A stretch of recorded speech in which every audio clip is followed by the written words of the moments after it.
بسم اللہ الرحمن الرحیم. کیونکہ بہت مختصر سنانا ہے اس وجہ سے سنا دیتا ہوں. دیر بھی ہو گئی ہے. یہ ان کا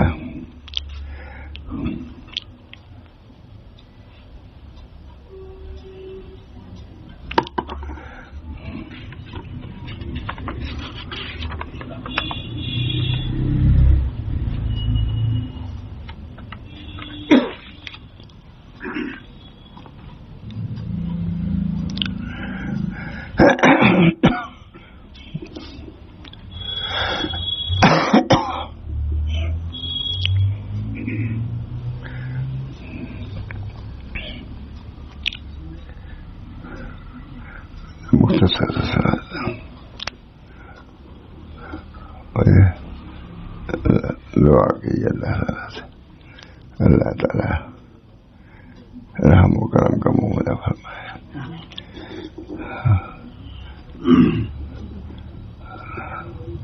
آپ حضرات تشریف لاتے ہیں میرے لیے سعادت کی بات ہے اور آخرت کو یاد دلانے والی بات ہے. آپ کو آخرت کی فکر ہے صرف اس لیے آتے ہیں کہ آخرت کی باتیں معلوم ہوں گی اس کے دل میں, اس کی وجہ سے دل میں داعیہ جذبہ عمل کا ہوگا. انہیں سب چیزوں سے آتے ہیں. میرے لیے انشاءاللہ مجھ بے خیر و برکت ہوگا. اب چند اشارات سنا دیتا ہوں. حضرت عبداللہ ابن مبارک کے چند اشارات بہت مشہور سناتا رہتا ہوں. آپ ظاہری اور باطنی علوم کے جامع برگزیدہ شخص گزرے, بہت بڑے بزرگ, سبھی لوگ جانتے عبداللہ ابن مبارک. اللہ تعالیٰ نے بہت بڑا مرتبہ دیا. ایک بزرگ حضرت سہیل بیشتر آپ کے پاس تشریف لایا کرتے تھے.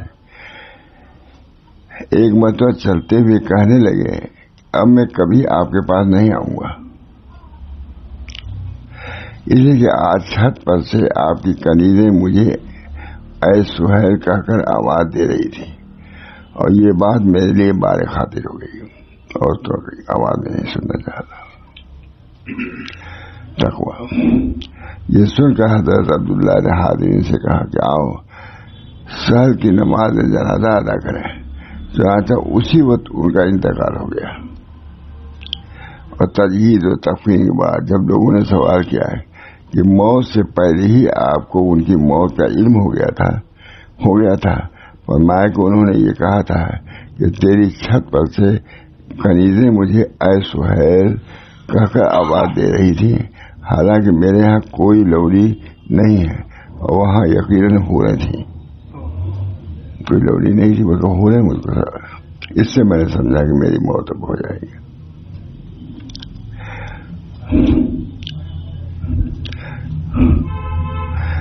جب لوگوں نے آپ کی مجلس میں غیبت پر بحث کی تو آپ نے فرمایا کہ اگر انسان غیبت ہی کرنا چاہے تو پہلے اپنے والدین کی غیبت کرے. سنا میں نے پہلے بھی حضرت سے سنا. جب لوگوں نے آپ کی مجلس میں غیبت پر بحث کی تو آپ نے فرمایا کہ اگر انسان غیبت ہی کرنا چاہے تو پہلے اپنے والدین کی غیبت کرے, کیونکہ ان کے گناہ اتنے زیادہ ہیں کہ اولاد کی نیکیاں ان کے اعمال نامے میں درج کی جاتی ہیں. اولاد کی نیکیاں انہیں.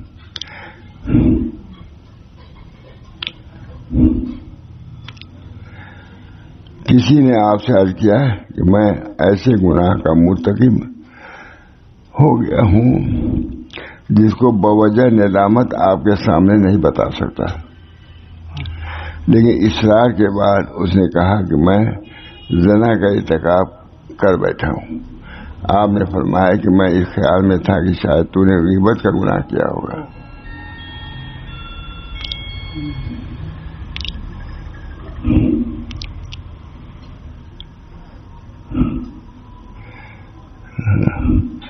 مطلب کہ غیبت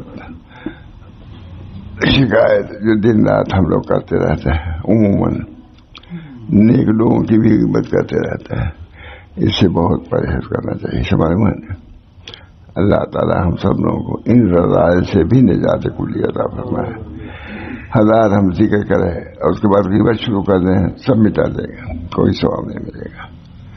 اس بنا پر ہمارے حضرت بھی بہت ان چیزوں کو بہت بیان فرماتے رہتے تھے کہ اپنے کو غیبت، شکایت، ظلم و ستم ان چیزوں سے بچاؤ تاکہ وہاں کی دولتیں، نعمتیں نصیب ہو جائیں. کیونکہ دیر ہو چکی ہے، مجھے بھی ذوق ہے. اس بنا پر اسی پر اکتفا کرتا ہوں. اللہ تعالی ہم سب لوگوں کو ایسے گناہوں سے جس کو ہم بہت بڑا گناہ نہیں سمجھتے اس سے بھی بچائے. ایک صغیرہ گناہ سے بھی بہت دوری ہو جاتی ہے اللہ تعالیٰ سے. صغیرہ گناہ کبیرہ کو تو جائے گی. اس میں ہمارے مشائخ بہت زیادہ صغائر سے بھی بچنے کا اہتمام فرماتے تھے. ہم لوگوں کو بھی چاہیے کہ عبادات، طاعت اپنی جگہ پر ہیں، کرنا ہی چاہیے، لیکن جو معصیت ہے اور سب سے بڑی معصیت کی بات شکایت ہے، اور بھی گناہ ہیں بڑے سے بڑے.